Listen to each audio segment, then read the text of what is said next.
kita membahas perkara-perkara yang membatalkan wudhu. Ada berapa Bu yang membatalkan wudhu? Ada yang membatalkan wudhu yang kemarin kita bahas? Ada berapa? Ada Bu? Masih hidup? Ada berapa Bu yang membatalkan wudhu? Ada 4. Sebutin Bu. 1, keluarnya sesuatu dari kubul atau dubur, kecuali air mani. Paham Bu ya? Ngerti ya? Yang kedua, hilang akal. Hilang akal ada berapa martabat? Ada 3. 1, tidur. 2, pingsan. 3, gila. Ya. Yang ketiga, bertemunya 2 kulit atau bersentuhan. Ya, bersentuhan laki-laki dengan perempuan yang sudah dewasa dan juga ajnabi min ghairi hailin, tanpa adanya penghalang. Kalau ada penghalang meskipun tipis, batal atau tidak? Tidak, ya. Mau ada lapisan kain yang tipis yang menghalangi ketika bersentuhan, maka tidak batal wudunya. Iya.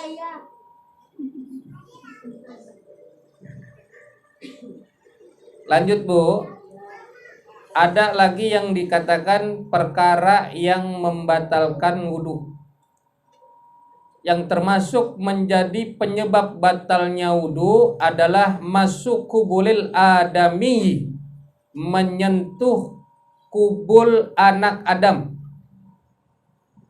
Ya, masuk kubulil adami yaitu menyentuh kubul anak Adam, au halaqati duburihi, atau lingkaran bundaran duburnya anak Adam, bibatnir rohati, dengan telapak tangan, au butunil asabi'i, atau dengan perutnya jari jemari kita. Perhatiin Bu ya, yang termasuk atau menjadi penyebab batalnya wudhu kita yaitu menyentuh kubul atau dubur anak Adam dengan telapak tangan. Yang dikatakan masun itu menyentuh. Ya, masun itu menyentuh dengan bagian telapak tangan dalam kita. Telapak tangan dalam Bu. Telapak tangan bagian dalam yang mana? Jikalau tangan kanan dan tangan kiri kita disatukan seperti ini, bagian yang tidak terlihat itulah yang dikatakan bagian dalam. Bu, begini nih. Ya, bagian yang tidak terlihat disebut bagian dalam. Ibu jari begini. Yang mana yang tidak terlihat, disitulah yang disebut bagian dalam. Maka jikalau tersentuh kemaluan kubul atau dubur oleh bagian dalam telapak tangan ini, ya, batal wudunya. Paham? Itu namanya masud. Kalau dengan sisi luar, ini kan tadi kelihatan nggak? Kelihatan, maka ini tidak batal. Paham Bu? Paham? Menyentuhnya yaitu dengan telapak tangan bagian dalam. Beda hal dengan misalkan kayak tadi bersentuhan kulit laki-laki dengan perempuan, itu mah asal kulit aja kesentuh, itu batal. Nah, kalau menyentuh kubul atau dubur anak Adam, yaitu anak manusia, yaitu dengan bagian dalam telapak tangan, baik di sini atau dari jemari kita, nah juga ibu jari kita, itu dikatakan menyentuh. Kemudian kubulnya anak Adam. Apa itu kubul? Kemaluan depan. lubang bagian depan, baik laki-laki maupun perempuan, yang penting judulnya anak manusia. Kalau kubul hayawan, kemaluan binatang, kalau kita ada udu, kita sudah berudu, megang kemaluan kambing nggak batal. Megang kemaluan kambing dengan telapak tangan kita nggak batal. Kambing bukan anak Adam. Kalau anak Adam, biar kata muda, tua, kecil, dewasa, anak yang baru lahir sekalipun, kita pegang kemaluan depannya dengan telapak tangan bagian dalam kita, maka wudhu kita batal. Jelas Bu? Jelas atau enggak? Laki maupun perempuan. Nah, lalu batasannya yang mana yang membatalkan wudhu kita? Kalau laki, maaf Bu ya, kita bahas seperti di sini itu bukan berarti kita mau bercanda ya, enggak. Bagian kubulnya laki-laki, kemaluan laki-laki, yaitu batangnya sampai kepalanya, itu yang membatalkan. Dari batang, khotib tuh ya namanya, ke kepala, itu yang membatalkan wudhu kita. Maaf sekali lagi, kalau dua telurnya by the time itu ada khilaf. Jangan ketawa Bu. Kedua telurnya itu yang laki-laki itu ada khilaf, ada yang membatalkan, ada yang tidak batal wudhunya. Maka ahsannya lebih baik jikalau tersentuh ya, dua telur dari kubul anak laki-laki itu tersentuh dengan telapak tangan kita, sunnahnya untuk wudhu. Sunnah. Kalau yang kepegang telurnya, bijinya, itu sunnah untuk wudhu. Tapi kalau yang kepegang adalah batangnya sampai kemaluan itu ujung kepalanya, itu batal wudhu kita. Misalkan ibu-ibu kan udah ada ngambil air wudhu, udah wudhu nih, anak kecil kita, anak bayi kita rewel, ternyata pipis. Nah, ibu kalau mau bersihin megang aja begini tuh, megangnya begini, itu nggak batal tuh, ya, megangnya begini.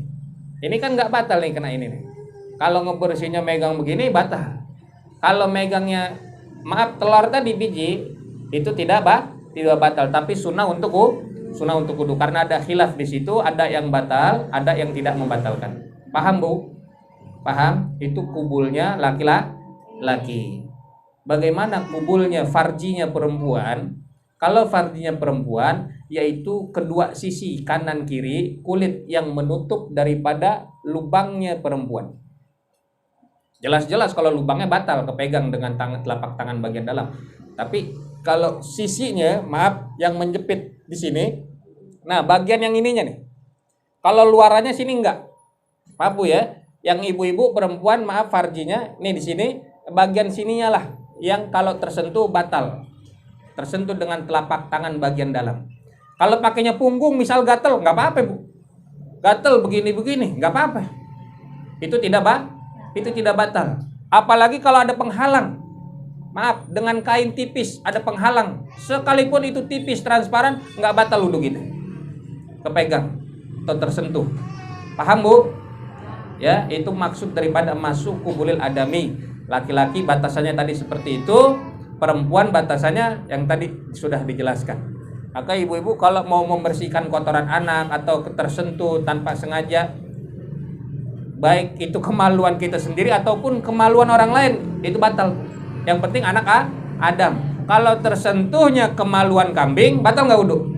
Kemaluan apa namanya? Kuda nggak batal ya. Kucing itu enggak. Apa namanya? Ayam atau apapun binatang itu nggak batal Bu ya. Yang kadang di sini adalah anak Adam, yaitu manusia. Au halaqati duburihi. Dan yang dikatakan menyentuh dubur itu adalah lubang. Dubur itu adalah lubang belakang, baik laki-laki maupun perempuan, yang penting judulnya anak manusia.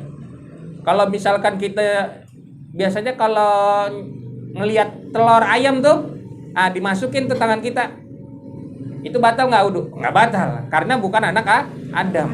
Lah kita mau ngecek itu apa namanya, telur, ibu Abarka ngerti ya, pernah ya, Mau ngecek telur ayam tuh, ya kan dari belakang, lubang belakang ayam bertelurnya itu dipegang, nah itu nggak batal wudhunya. Tapi kalau anak Adam yang dikatakan halaqati duburihi, pertama duburnya itu lubangnya. Yang dikatakan halakonya adalah dua sisi yang terlipat menutup daripada itu dubur. Kalau bokongnya, bokong kanan kiri yang tersentuh dengan telapak tangan kita, maka itu sunnah wudhu lagi, nggak batal, tapi sunnah wudhu lagi. Ya, tetap ada khilaf, ada yang membatalkan, ada yang tidak membatalkan. Maka ahsannya kita disunahkan untuk wudhu lagi kalau tersentuh dengan bagian dalam telapak tangan kita. Jelas Bu? Jelas belum? Bibatnir roha, yaitu dengan perut telapak tangan, au butunil asobi, yaitu dengan perut jari jemari kita. Itu yang dikatakan batal wudhunya seseorang menyentuh daripada kubul atau duburnya anak Adam dengan telapak tangan bagian dalam. Fahimtum? Fahimna, paham Bu ya?